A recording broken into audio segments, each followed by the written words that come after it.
pre slovenských divákov, skôr známy ako Medveď z Grizzly, alebo Toten, co žere, tote hrobaky. A naučím vás, ako prežiť v divočine. Som expert na prežitie každého druhu. Bodaj by nie. Študoval som na tom najdrsnejšom, najtajnejšom vládnom zariadení na celom svete. A neučil ma hocikto. Učili ma legendy v boji o prežitie.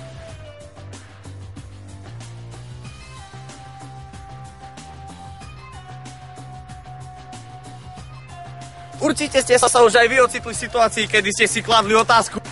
Ako to prežijem? Ja vám ukážem ako.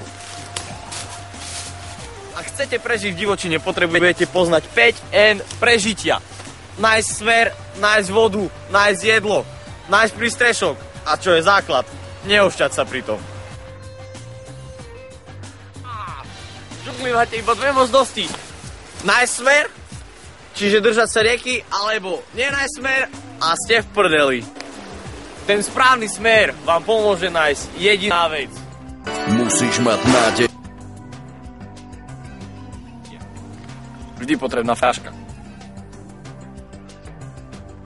Nazdar! Pri hľadaní jedla máte dve možnosti, ako sa správať. Bylinka! Dá sa zjesť aj surová, ale keď poznáte správne techniky prežitia, tak viete, čo s ňou.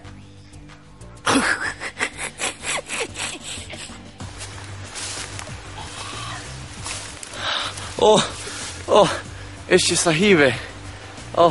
Ježižala.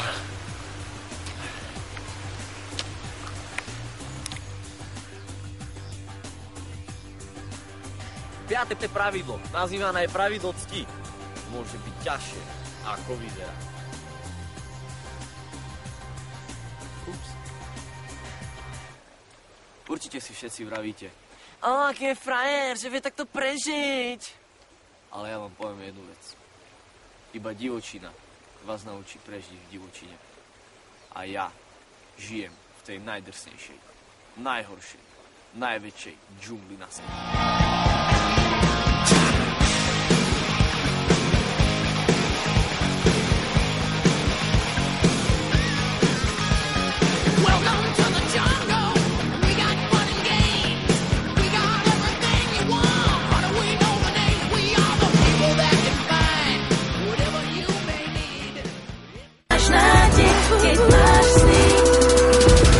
Každý má cieľ, každý má